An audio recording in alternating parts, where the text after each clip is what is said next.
imbal hasil bergerak terbalik dengan harga obligasi, imbal hasil obligasi pemerintah.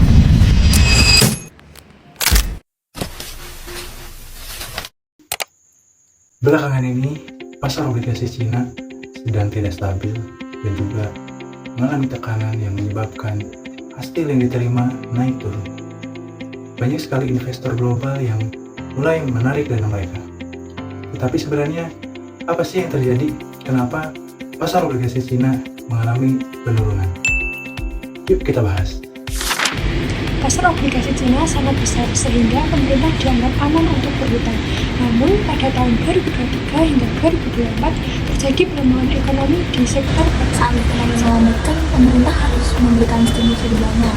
Nah, di situ tuh investor mulai ragu nih, mau bagaimana? Karena kalau misalkan stimulus diberikan dengan hutang, akan naik, kepercayaan akan turun, dan di situ obligasinya akan jatuh dan yield naik. Jadi, apa sih yang menjadi faktor utama yang menyebabkan pasar obligasi Cina itu menjadi turun?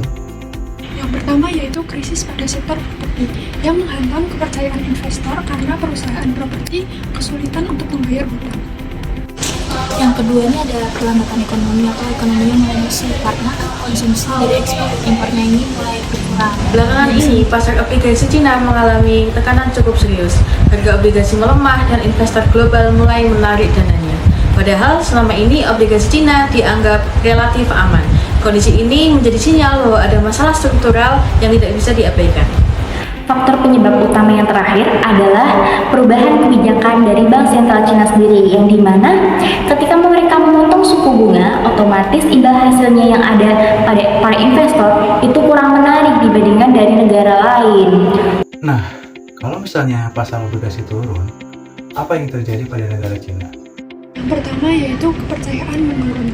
Pemerintah gagal menarik uang dengan biaya yang rendah sehingga suku bunga naik dan biaya pinjaman lebih tinggi bagi para perusahaan. Kalau dampak ke Cina tuh yang pertama ada mereka menjadi kesulitan menarik dana yang murah karena imbal hasil obligasinya menjadi meningkat dan juga biaya utangnya juga meningkat. Terus yang kedua itu ada penurunan nilai aset bagi bank-bank di Cina yang memiliki obligasi pemerintah. Ini juga berpengaruh nih pada mereka dalam melakukan kredit. Tekanan ini dipicu oleh krisis sektor properti yang berkepanjangan, seperti kasus Evergrande dan Country Garden yang merusak kepercayaan investor. Lalu bagaimana dampaknya terhadap dunia? Dampaknya pada dunia itu cukup besar, dikarenakan Cina adalah termasuk pasar ekonomi kedua di dunia yang terbesar, yang dimana ketika pasar obligasinya tertekan ataupun menurun, itu menyebabkan para investor memindahkan dananya ke negara lain, contohnya seperti Amerika Serikat ataupun Eropa. Ketidakstabilan pasar obligasi di Cina mendorong penguatan dolar AS yang berdampak pada arus modal di negara berkembang seperti Indonesia. Kalau dampaknya ke dunia itu perdagangan global juga akan mengalami masalah ya, karena kalau misalkan China ini kan negara yang besar, kalau misalkan ada masalah di dalamnya membuat dolar Amerika Serikat ini menguat dan juga akan berimbas ke negara-negara berkembang, contohnya Indonesia. Setelah terjadinya banyak tekanan dan juga nilai yang naik turun, apakah pasar obligasi Cina itu bisa kembali pulih seperti sedia kala? Bisa pulih, namun mereka butuh reformasi dari sektor properti dan juga kejelasan kebijakan dari pemerintah sendiri.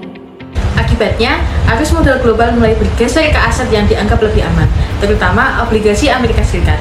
Bagi negara berkembang, ini meningkatkan risiko capital outflow. Jadi, pelemahan obligasi Cina bukan isu lokal, tetapi bagian dari risiko global yang perlu dicermati oleh investor. Jadi, turunnya pasar obligasi Cina itu bukan tanpa alasan. Ada beberapa faktor yang menyebabkan pasar obligasi Cina itu bisa turun, seperti faktor ekonomi, properti, dan juga geopolitik, yang dimana hal-hal tersebut itu saling berkaitan. Semoga penjelasan ini bisa membuat kamu lebih mengerti apa yang sedang terjadi.